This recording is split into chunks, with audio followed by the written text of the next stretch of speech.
오늘 말씀은 열왕기상 7장 23절에서 51절까지 말씀인데요. 23절에서 26절까지만 읽도록 하겠습니다. 또 바다를 부어 만들었으니 그 직정이 10규빗이요 그 모양이 둥글며 그 높이는 5규빗이요 주위는 30규빗 줄을 두를 만하며 그 가장자리 아래에는 돌아가며 박이 있는데 매 규빗에 10개씩 있어서 바다 주위에 둘렀으며 그 박은 바다를 부어 만들 때에 2줄을 부어 만들었으며 그 바다를 소 12마리가 바쳤으니 셋은 북쪽을 향하여 있고 셋은 서쪽을 향하여 있고 셋은 남쪽을 향하여 있고 셋은 동쪽을 향하였으며 바다를 그 위에 놓았고 소의 뒤는 다 안으로 두었으며 바다의 두께는 한 손 너비만 하고 그것에 가는 백합화의 양식으로 잔가와 같이 만들었으니 그 바다에는 2000밭을 담겠더라. 아멘. 아침 묵상을 들으시는 모든 성도님들에게 하나님의 은혜가 있기를 간절히 소망합니다. 오늘 본문은 놋바다와 물두멍 그리고 성전 기구들에 관하여 기록을 하고 있습니다. 성막에는 제사장들이 손과 발을 씻고 또 성소에 들어갈 수 있도록 놋으로 만든 물두멍이 있었습니다. 즉, 이 물두멍에는 물이 담겨 있었고 제사장들의 정결을 위해 이 기구가 사용되었죠. 그런데 오늘 본문을 보면 성전에도 물이 담겨있는 성전 기구들이 있었습니다. 바로 놋바다죠. 이 놋바다의 크기를 살펴보면 직경 4.5m, 높이 약 2.3m입니다. 이 놋바다의 높이가 2m가 넘는 거예요. 웬만한 성인 키보다 훨씬 큽니다. 그리고 이 놋바다는 2000밭의 물을 담을 수 있었습니다. 이 2000밭은 지금의 수치로 따지면 44,000리터 정도가 됩니다. 물 1000리터의 무게가요 1톤입니다. 즉, 이 놋바다는 44톤의 물이 들어갈 수 있는 크기라는 거죠. 좀 크다 정도가 아니라 거대한 그릇 모양의 구조물입니다. 이름대로 바다라 불릴 만한 크기죠. 그렇다면 이 놋바다에서 제사장들이 정결을 위해서 손과 발을 씻을 수 있었을까요? 앞에서 언급했던 것처럼 이 놋바다의 높이는 2.3m입니다. 서장훈의 키보다요 25cm가 더 높습니다. 손과 발이 물에 닿지 않습니다. 놋바다에서 씻을 수가 없어요. 결국 놋바다는 크고 화려한 장식품에 불과했습니다. 물두멍의 역할을 하지 못하고 있다는 것이죠. 그래서 10개의 물두멍을 더 만들었습니다. 이 물두멍은 40밭의 물이 들어갈 수 있었는데 요즘 수치로 물 880리터 정도가 됩니다. 이 물두멍도요, 작은 물두멍이 아닙니다. 꽤 큰 크기입니다. 그래도 사람이 씻을 수는 있습니다. 그런데 여기서 우리가 주목할 게 있습니다. 이 거대한 물두멍인 이 놋바다의 하단, 즉 받침대가 어떠한 모양으로 되어 있냐라는 것이죠. 25절의 말씀입니다.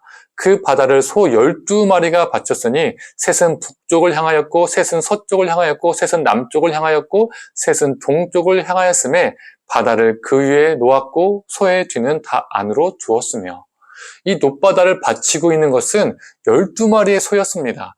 받침대를 소 모양으로 만든 것이죠. 소 하면 성도님들 누가 떠오릅니까? 어떤 존재가 떠오릅니까? 바로 바알이죠. 이 바알이 소의 형상을 하고 있습니다. 어제 아침 묵상 나누었던 거 기억하시나요? 두로 사람 히람이 성전의 일을 담당했습니다. 그리고 두로는 시돈과 더불어서 바알 숭배의 본산지였죠. 성전 건축의 총 책임자가 두로 사람이다 보니까 이 바알 신전의 양식들이 성전에 그대로 적용됐습니다.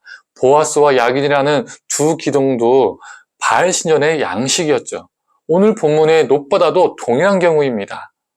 제사장들이 씻지도 못하는, 사용할 수도 없는 큰 놋대야는 보여주기용 기구였습니다. 제압용 물건이었습니다. 이 물건의 받침대가 바알의 형상인 소입니다. 바알 신앙이 스며든 거죠. 어찌 보면 놋바다는 정말 하나님과 어울리지 않는 기구입니다. 정결을 위한 물두멍인데 전혀 손과 발을 씻을 수 없습니다. 화려하지만 웅장하고 크지만 그래서 사람들을 압도하지만 물두멍의 역할을 하지 못하는 것이죠. 오히려 바알의 형상이 새겨져 있습니다. 성도님들, 우리의 정결함은 화려함과 웅장함에 있지 않습니다. 우리의 거룩함은 크고 웅장한 것을 통해서 나타나지 않습니다. 크고 웅장한 것을 추구하다가 그 안에 세속적인 가치관이 스며들 수 있습니다.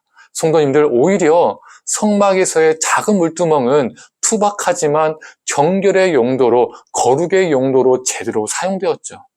이게 무엇을 말해줍니까? 우리의 작은 일상 속에서 정결함이 있어야 됩니다. 우리의 일상을 통해서 거룩함이 드러나야 합니다.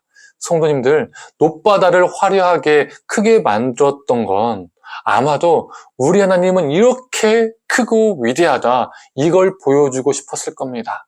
그러나 그걸 통해서 하나님은 드러나지 않았죠. 오히려 높바다에는 바알의 양식이 스며들었고 바알만 보여줄 뿐이었습니다. 우리 하나님의 크고 위대하심은 우리의 크고 위대한 업적과 성과를 통해서 드러나지 않습니다.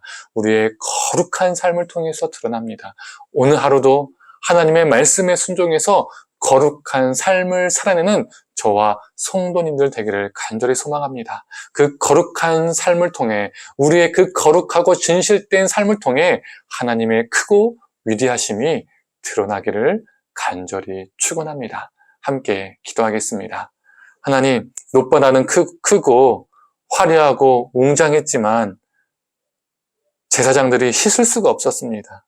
그냥 보여주기용, 제함용이었습니다. 하나님의 크심을 보여주기 위해서 크게 만들었던 것 같지만 오히려 그 속에는 바알 양식이 스며들었습니다.